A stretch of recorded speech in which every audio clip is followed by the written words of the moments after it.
సరే అని మళ్ళీ వాళ్ళు విధుల్లో చేరారు అధ్యక్ష. ఆ రోజు ఏం చెప్పారు అధ్యక్ష, మీరు 3 నెలలు ఏదైతే ధర్నా చేస్తారో దానికి సంబంధించిన జీతాలు ఇస్తాము అన్నారు.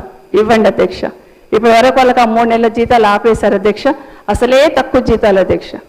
పాపం వాళ్ళకి ఆ జీతాలు ఇవ్వమని మీ ద్వారా ప్రభుత్వాన్ని కోరుతా ఉన్నాను అధ్యక్ష. 3 నెలలు ఆపిన అధ్యక్ష. అదే కాకుండా అధ్యక్ష, మోడల్ స్కూల్ సంబంధించి మోడల్ స్కూల్ది పట్టించుకోలేదన్నట్టు మా సోదరులు మాట్లాడారు. సర్వీస్ గైడ్లైన్స్ ఆ రోజు ఫ్రేమ్ చేశాము కాబట్టి మొన్న ట్రాన్స్ఫర్స్లలో ఫిక్స్ అయి ఉన్నారు అధ్యక్ష. అధ్యక్ష, వాళ్ళు అడిగేది ఏంటంటే 0 పద్దు కింద, గవర్నమెంట్ పద్దు కింద జీతాలు ఇవ్వమని అడుగుతా ఉన్నారు. అది దయచేసి పరిశీలించాలని కోరుతా ఉన్నాను. వీటిని కూడా డిగ్రీ వరకు అప్గ్రేడ్ చేయాలని మీ ద్వారా కోరుతా ఉన్నాను అధ్యక్ష. అధ్యక్ష, మొన్న ట్రాన్స్ఫర్స్లలో మోడల్ స్కూళ్ళల్లో ఖాళీలు ఏర్పడ్డాయి. ఒక 17 మోడల్ స్కూల్స్లలో 0 టీచర్స్ అని చెప్పారు అధ్యక్ష. కాబట్టి వాటిని చూసుకోండి, ఇమీడియట్గా రిక్రూట్ చేయాలి. 17 మోడల్ స్కూల్స్ అంటే తక్కువేం కాదు అధ్యక్ష, 0 టీచర్స్ అని చూపించున్నారు. కాబట్టి దాన్ని చూడమని, అది నష్టం పిల్లలకి అవుతుందని మీ ద్వారా కోరుతున్నాను అధ్యక్ష. ఇంకొక ముఖ్యమైన విషయం అధ్యక్ష, నేను ఇంపార్టెంటే చెప్తున్నా అధ్యక్ష, వేరేం మాట్లాడలేదు. పిఎం శ్రీ కింద ఒక్క నిమిషం, పిఎం శ్రీ కింద గతంలో మనం స్కూల్స్ చేసుకుంటామని సెంట్రల్ గవర్నమెంట్కి పంపించాం అధ్యక్ష. దీంట్లో మేము భాగస్వామ్యం అవుతామని దాదాపుగా 794 స్కూళ్ళు శాంక్షన్ వచ్చినట్టు కింద అధికారులు చెప్తున్నారు అధ్యక్ష. కానీ ఇక్కడ జరుగుతుంది ఏంటంటే అధ్యక్ష, ఈ స్కూల్స్ అన్ని మన ఊరు మనబడి చేసిన స్కూల్స్కే మళ్ళీ వచ్చినాయి అధ్యక్ష. కాబట్టి అట్లా కాకుండా, నిధులు వృధా కాకుండా లేని స్కూల్స్కి మార్చి పంపించమని ప్రభుత్వాన్ని కోరుతున్నాను అధ్యక్ష. అదర్వైజ్ చేసినయే మళ్ళీ చేయాలి. కాంపౌండ్ వాల్ ఉంది, ఫర్నిచర్ ఉంది, అన్నీ ఉన్నాయి, మళ్ళీ అవే చేయాలంటారు. డబ్బులు వృధా అవుతాయి. కాబట్టి మిగతా స్కూల్స్కి మార్చి పంపిస్తే బాగుంటుందని కోరుతున్నాను అధ్యక్ష.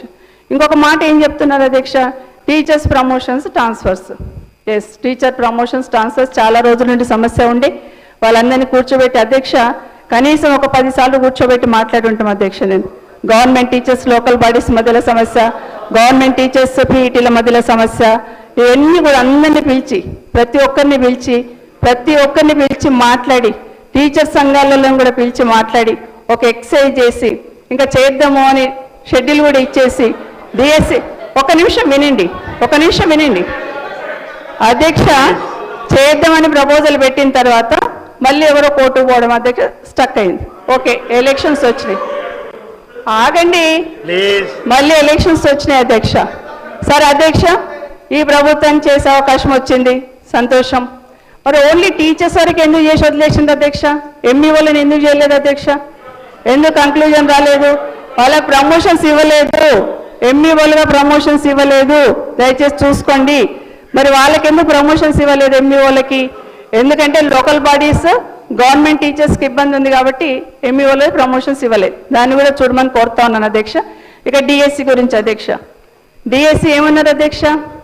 ఇది గౌరవ ముఖ్యమంత్రి గారు ఆ రోజు ట్వీట్ చేస్తున్నారు అధ్యక్ష, పిసిసి ప్రెసిడెంట్గా 25,000 పోస్టులు ఖాళీలు ఉన్నాయని, 25,000 పోస్టులు ఖాళీ ఉన్నాయన్నారు అధ్యక్ష. మీరే 25,000 పోస్టులు ఖాళీ ఉన్నాయన్నారు అధ్యక్ష. మరి ఎందుకు మీరు 11,000 రిక్రూట్మెంట్ చేస్తున్నారు?